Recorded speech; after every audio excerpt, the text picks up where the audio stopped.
Y queremos dejar a Hernán Testa, que es especialista en lúpulo y cultivos intensivos, perdón, de Argentina.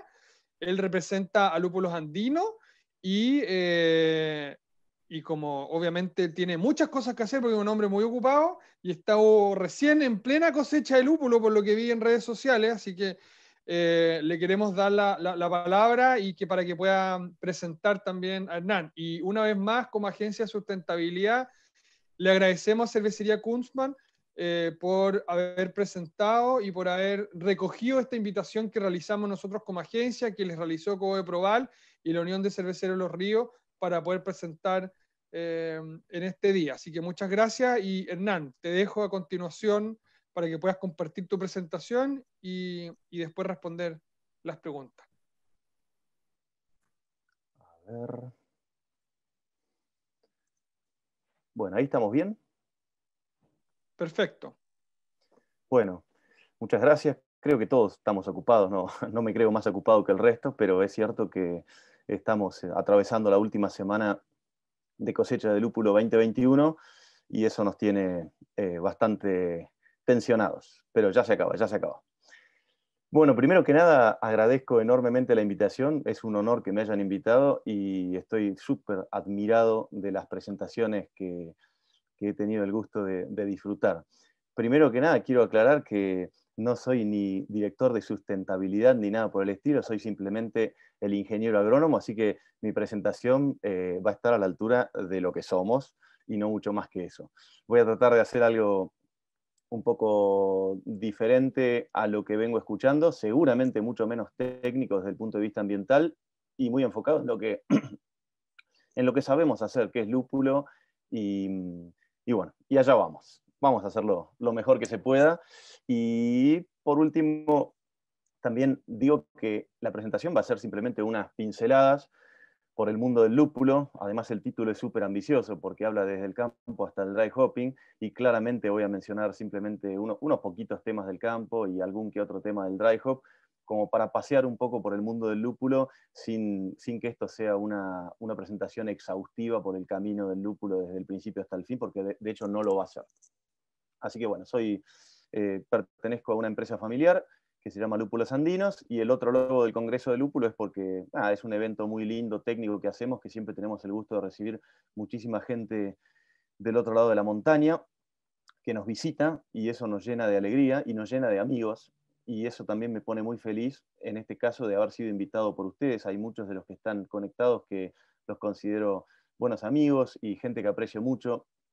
Podría nombrar a Mario Celedón de Lúpulos Chile, a Anita Ben, a la familia Kunzmann, a la familia Mesa Tropera, a la familia Rasuris y tantos otros con quienes converso muy seguido, casi digamos semanalmente.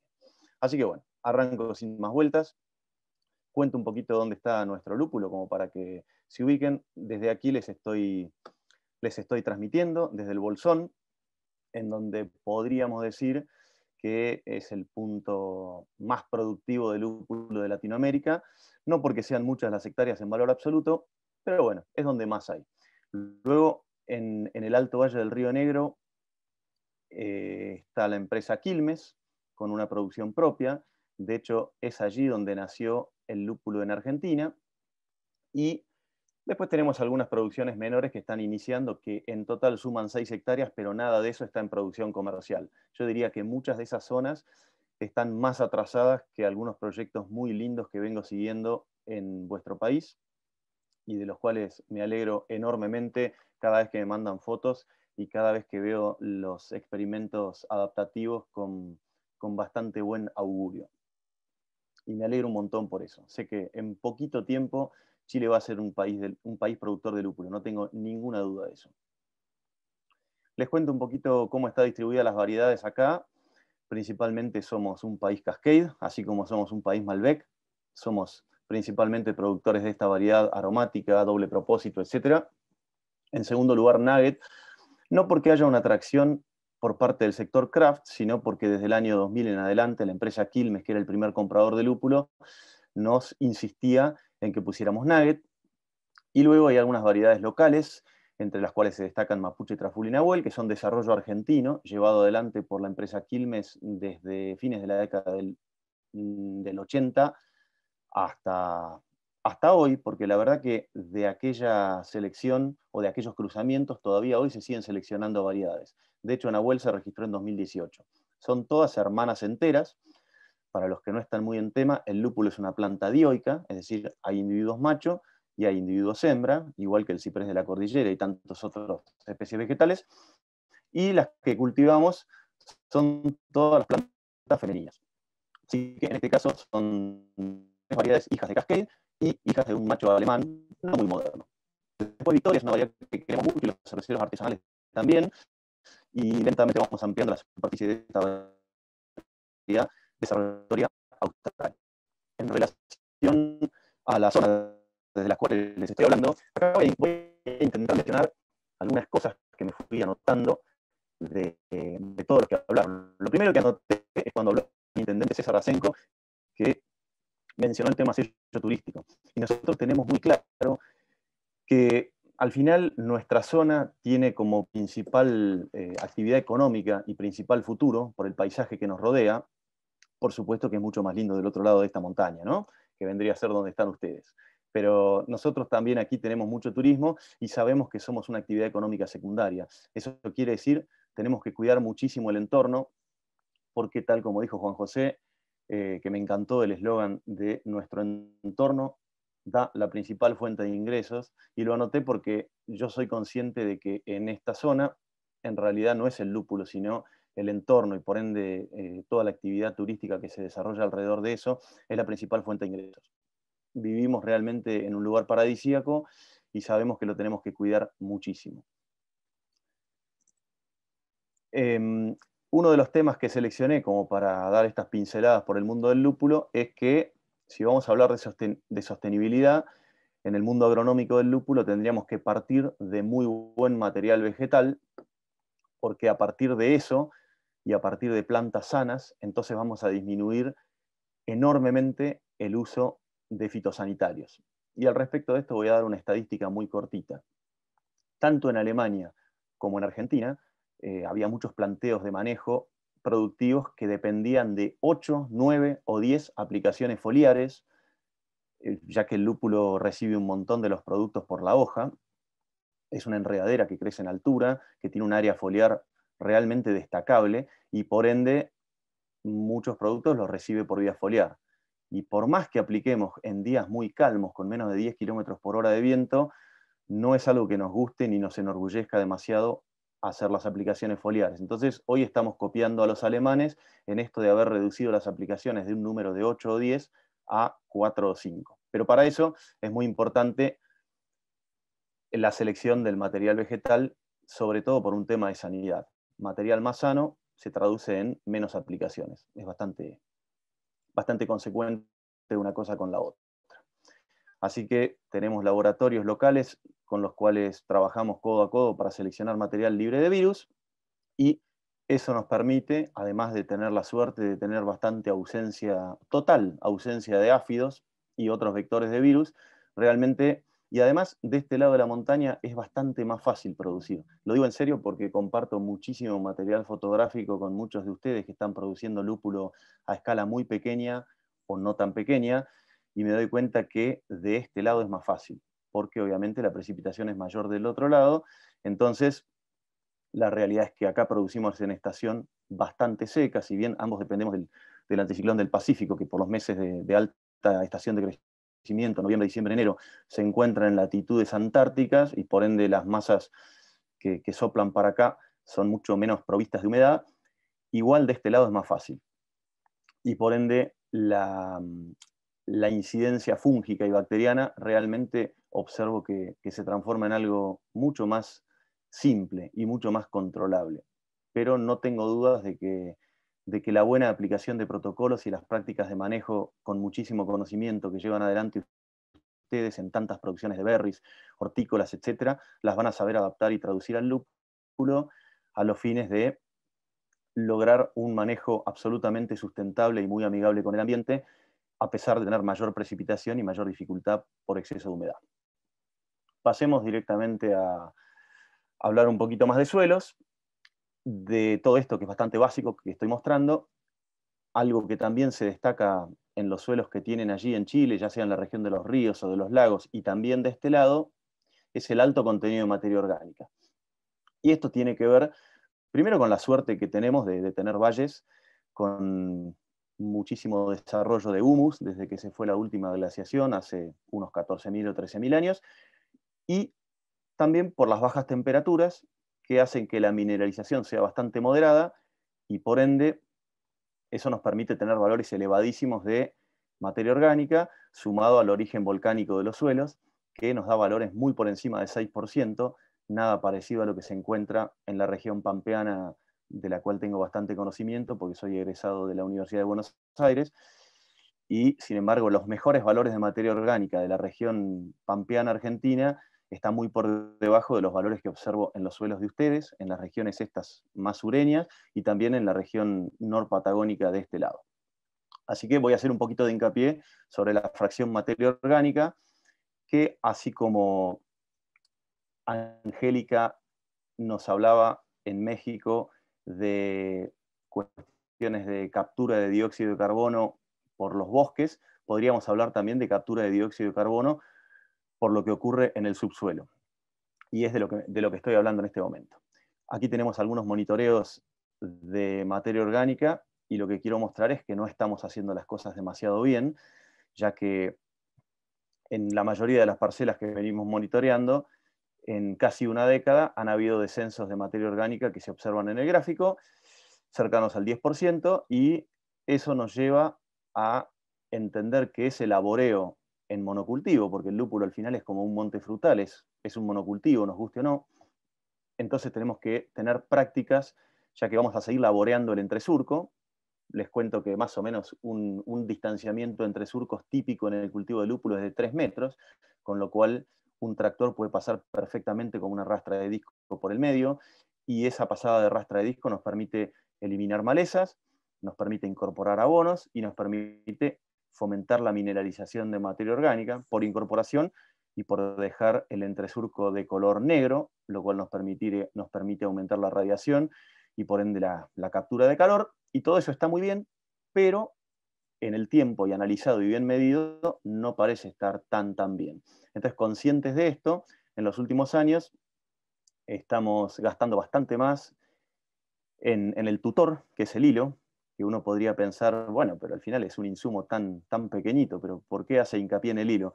Porque en el lúpulo más o menos se utilizan entre 42 y 44 kilómetros de hilo por hectárea, y no da lo mismo utilizar hilo de polipropileno, que es de muy bajo costo y de muy alta resistencia, pero sin embargo estamos utilizando hilo biodegradable, que es de muy alto costo y de baja resistencia, o sea que además tenemos que ir reemplazando los que se cortan durante la temporada, que a veces es más del 1%, y eso es un dolor de cabeza. Pero eso nos permite, como se muestra en la segunda imagen, nos permite poner en funcionamiento la función picadora de las cosechadoras de lúpulo, compostar todas las hojas junto con los tallos y los hilos picados, hacer un correcto manejo del compost y finalmente poder hacer un ciclaje de nutrientes completo, devolviendo todo al campo.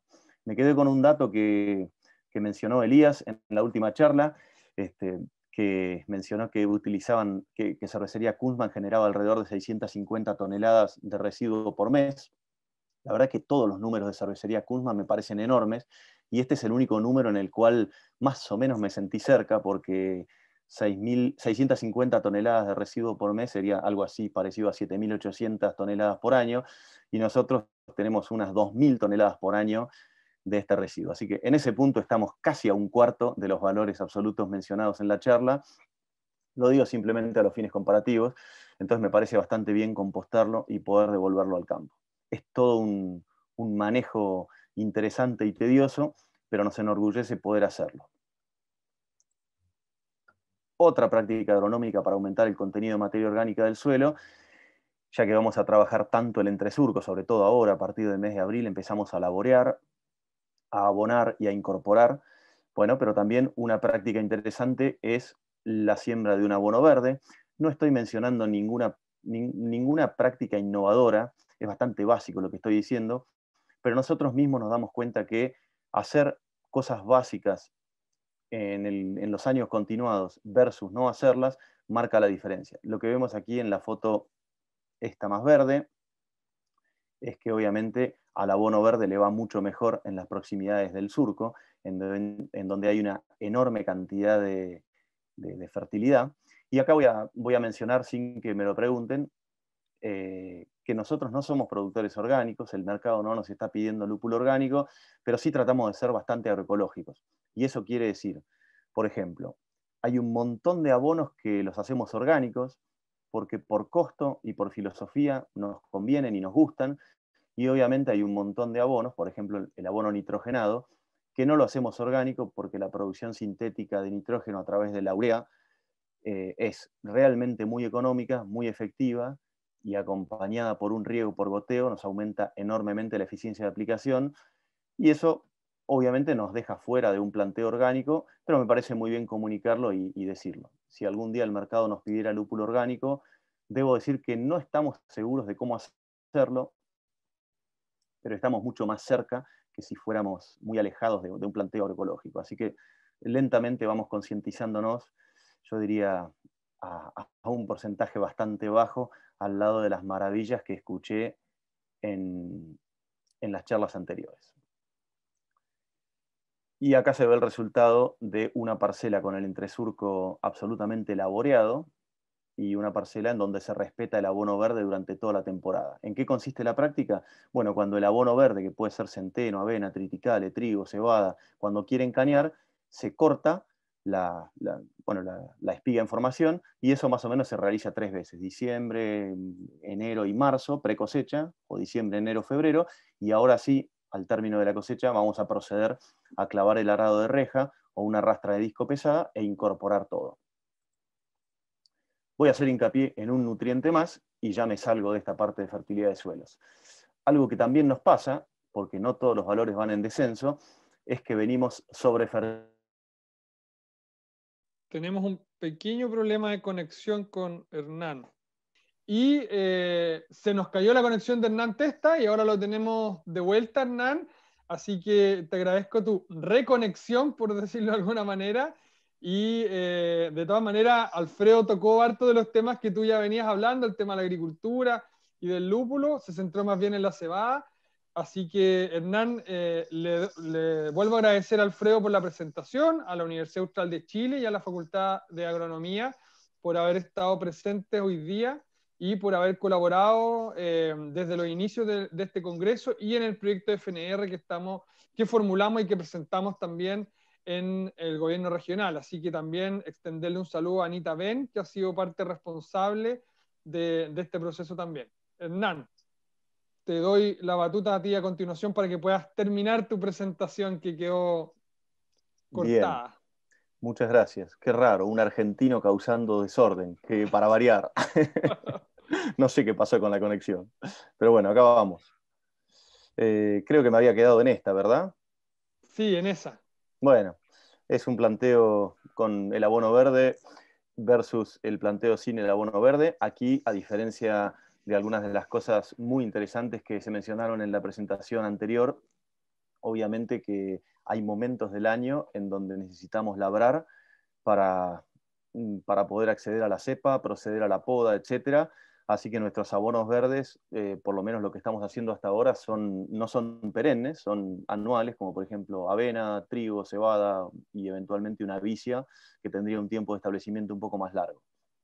Así que bueno, pasamos a un solo nutriente más del suelo, y ya con esto dejo la parte agronómica de suelos, y es que no todo lo estamos haciendo en descenso, no todos los nutrientes van en baja, en algunos otros nutrientes también estamos haciendo las cosas mal, pero por ascenso. Y esto tiene que ver con que, por ejemplo, el lúpulo tiene una demanda de nutrientes bastante desigual. Entonces un fertilizante triple 15 o triple 19 no sería adecuado, porque la verdad es que la demanda del lúpulo, la preferencia por el potasio y por el fósforo no son las mismas. Entonces a veces, con el correr de los años y con el monitoreo un poco más exhaustivo de los últimos tiempos, nos damos cuenta que estamos sobrefertilizando con potasio, o eventualmente estamos aumentando los niveles, porque claramente eso es lo que estamos observando en casi una década. Este valor de 300 sería sacado de bastante material bibliográfico, en donde por encima de estos valores en suelos tan orgánicos como los nuestros no sería necesario fertilizar a la misma tasa con la que veníamos, y recién ahora lo estamos visualizando. Entonces, ¿cuál es el problema? El problema es que el lúpulo tiene una alta especificidad de cationes, con lo cual hay una relación calcio-magnesio deseable. En la hoja verde de la izquierda lo que estamos viendo es una clara deficiencia de magnesio, en donde se produce una clorosis internerval. En la foto del medio es cuando la clorosis ya se transforma en una necrosis. El problema prácticamente en esa temporada no tiene solución. Y en la hoja de la derecha sería un problema por exceso de calcio, perdón, por deficiencia de calcio, cosa que también aparece. Es decir, manejar la relación de cationes, al final en este punto nos hace ser parecidos a los cerveceros, que también tienen un altísimo manejo de agua, sobre todo de cationes y también de aniones, ya que tengo entendido que el manejo de los cloruros, etcétera, tiene altísima especificidad. En ese punto nos parecemos. Bueno, como para contarles algunos de los problemas del lúpulo que tienen que ver con un mal manejo de la nutrición, que al final nos puede llevar a un sobreuso de fertilizantes, que es lo que no queremos. Y por último, y dejamos con esto la producción, hablemos del procesamiento, sobre lo cual podríamos hablar 3 horas, pero simplemente menciono el tema secaderos. Estas fotos son tomadas en Hallertau, que es la región del mundo, la mayor región del mundo productora de lúpulo. Esto es equipamiento de última generación, Wolf, que ojalá algún día tengamos aquí en la región. Ojalá en pocos años lo veamos en Chile y también en Argentina.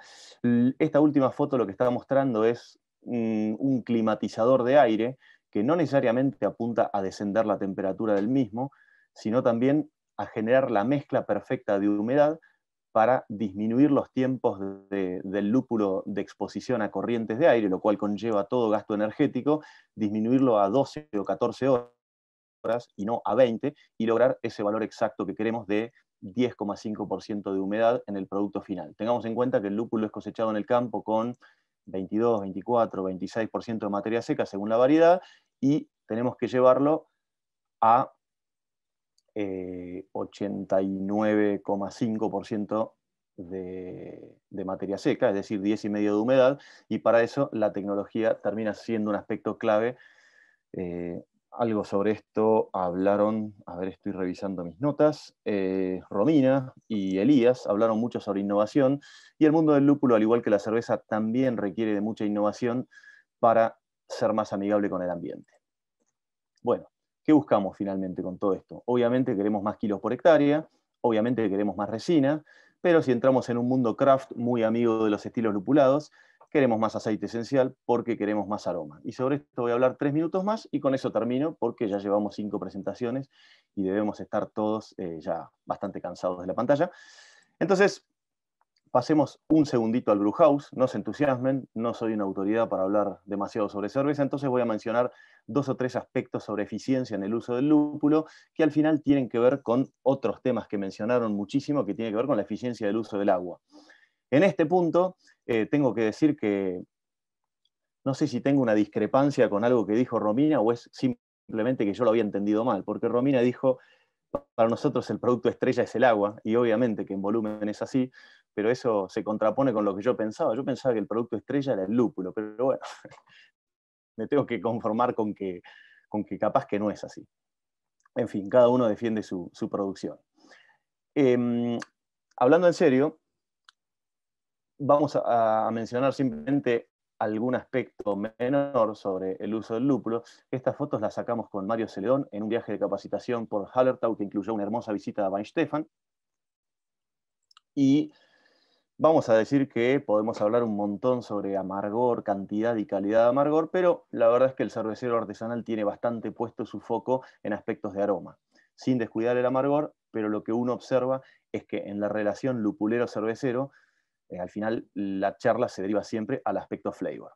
Entonces, hablemos un poquitito sobre el linalol, que es una de las más de 1000 sustancias identificadas dentro de los componentes del aceite esencial del lúpulo, pero es una de las sustancias claves, porque obviamente estos descriptores que puse aquí abajo, los seleccioné con imágenes, son bastante deseables, tanto lo floral, lo que tiende a jazmín, lo cítrico, y no siempre pero también lo herbal o lo picante. En fin, el linalol es una sustancia, no es la más presente del aceite esencial, pero sí es una sustancia muy deseable en la cerveza terminada. Este gráfico está tomado del libro Hops, que es uno de los libros más cabales en relación al lúpulo, publicado en Alemania, y tiene por suerte su versión en inglés. Y básicamente lo que dice este gráfico es que cuantos más microgramos de linalol logramos en la cerveza terminada, mucha mayor intensidad de lúpulo percibimos. En el eje de las ordenadas, es decir, el eje vertical, estuvo conformado por un panel sensorial entrenado y claramente no refiere a tal o cual descriptor aromático, pero sí a una intensidad de lúpulo o un carácter hoppy, aunque parezca redundante.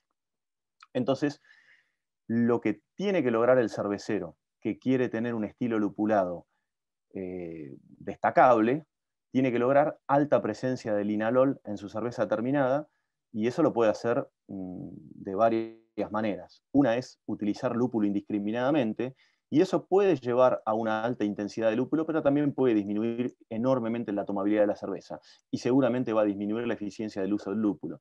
Otra forma es ser muy moderado en el uso del lúpulo, muy eficiente, muy balanceado en tal o cual estilo cervecero, y sin embargo lograr esa intensidad a costa de un correcto uso. Obviamente esta última opción es la que estaríamos promoviendo.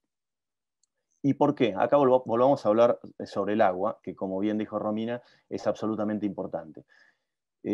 Me sorprendí mucho al escuchar valores de eficiencia de uso del agua, si mal no lo retuve, de 3,76 litros de agua por litro de cerveza producido. Les cuento que para producir 1 kilo de lúpulo más o menos hacen falta 3.000 litros de agua.